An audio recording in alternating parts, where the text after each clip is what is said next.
Assalamualaikum warahmatullahi wabarakatuh. Perkenalkan, nama saya Siti Jamilah, NIM 2002211000170, kelas akuntansi D. Saya mahasiswi Universitas Trunojoyo Madura. Pengertian riba.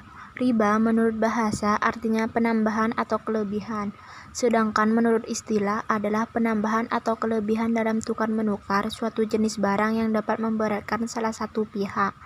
Sebagaimana contohnya, seseorang meminjamkan uang kepada orang lain dengan syarat pada waktu mengembalikan dilebihkan dari nilai semula. Riba biasa juga disebut bunga uang. Larangan riba dalam Islam.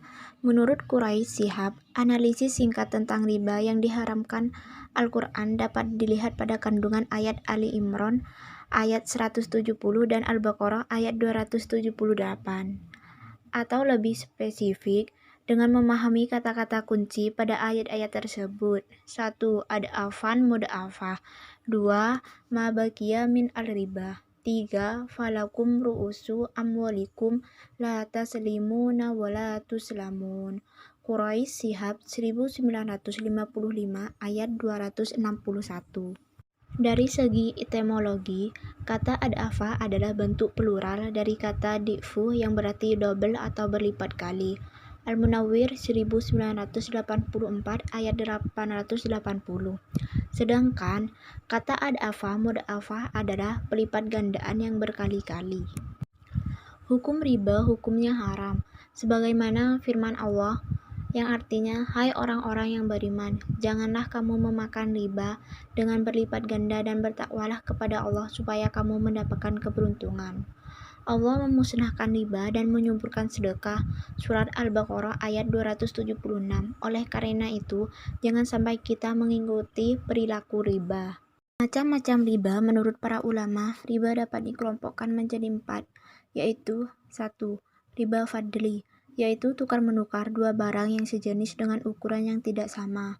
Misalnya, seseorang menukarkan seekor kambing dengan kambing lain yang lebih besar.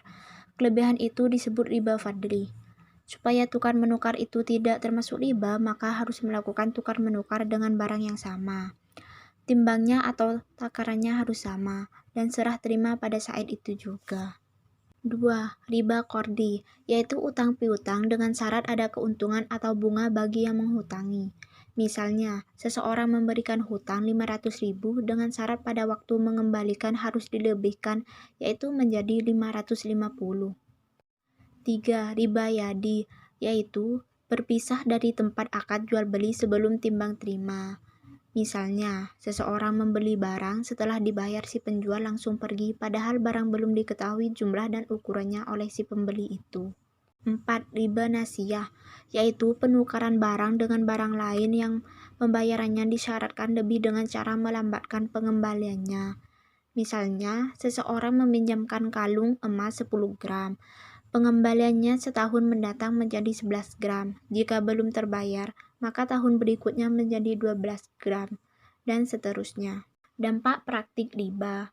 Dampak adanya riba di tengah-tengah masyarakat tidak saja berpengaruh dalam kehidupan ekonomi, tetapi dalam seluruh aspek kehidupan manusia, di antaranya 1. Riba dapat menimbulkan permusuhan antara pribadi dan mengurangi semangat kerjasama atau saling menolong dengan manusia. 2. Menimbulkan tumbuhnya mental pemboros atau pemalas. 3. Riba merupakan salah satu bentuk penjajahan. 4. Menjadikan kreditur mempunyai legitimasi untuk melakukan tindakan-tindakan yang tidak baik untuk menuntut kesepakatan tersebut. Hikmah pelarangan riba. 1. Masyarakat menengah ke bawah tidak merasa dirugikan atau menderita untuk melakukan pinjaman dana kepada badan usaha syariah atau perorangan yang tidak menjalankan riba. 2. Berkembanglah badan usaha yang berbasis syariah sebagai penunjang kegiatan ekonomi syariah. 3. Hilangnya sifat tamak dan serakah dalam individu. 4. Adanya terjalin kongsi, dagang, dan transparan dalam transaksi tanpa merugikan salah satu pihak. Sikap menghindari riba. 1. Mempelajari bahaya riba. Riba membuat seseorang banyak dililit hutang akibat tingkat bunga yang tinggi. Keberadaan riba membuat hidup kurang nyaman dan tidak tentram akibat banyaknya hutang yang menumpuk dan harus dibayar. 2. Bertransaksi secara halal. Jual beli yang diperbolehkan dalam Islam yaitu jual beli dan dasar sukarela adalah kedua belah pihak menyetujui aturan yang ditetapkan oleh kedua belah pihak. Dalam hal ini, tentu tidak boleh ada paksaan sehingga salah satu pihak merasa dirugikan dan tertekan. 3. Berhutang pada lembaga khusus. Sekarang telah ada beberapa lembaga khusus yang menangani utang piutang tanpa riba. Hal ini dilakukan dalam rangka mewujudkan solidaritas antara umat. Selain masalah hutang piutang, maka bagi Anda yang ingin menyimpan uang, sebaiknya tidak menggunakan bank yang memberi bunga di dalamnya. Yang keempat, saling membantu antar sesama. Saling membantu merupakan hal baik yang dapat dilakukan untuk menghindari riba. Perbanyak sedekah dan membantu orang fakir merupakan hal baik yang tidak menyebabkan uang atau harta kita berkurang dan malah kebalikannya.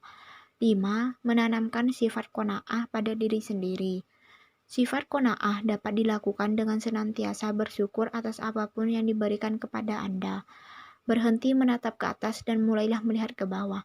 Hal ini menghindarkan Anda dari rasa kurang dan Anda mulai bersyukur Anda tidak berada pada kondisi yang sangat kekurangan. Mungkin itu saja yang dapat saya jelaskan tentang larangan riba. Kurang lebihnya mohon maaf. Wassalamualaikum warahmatullahi wabarakatuh.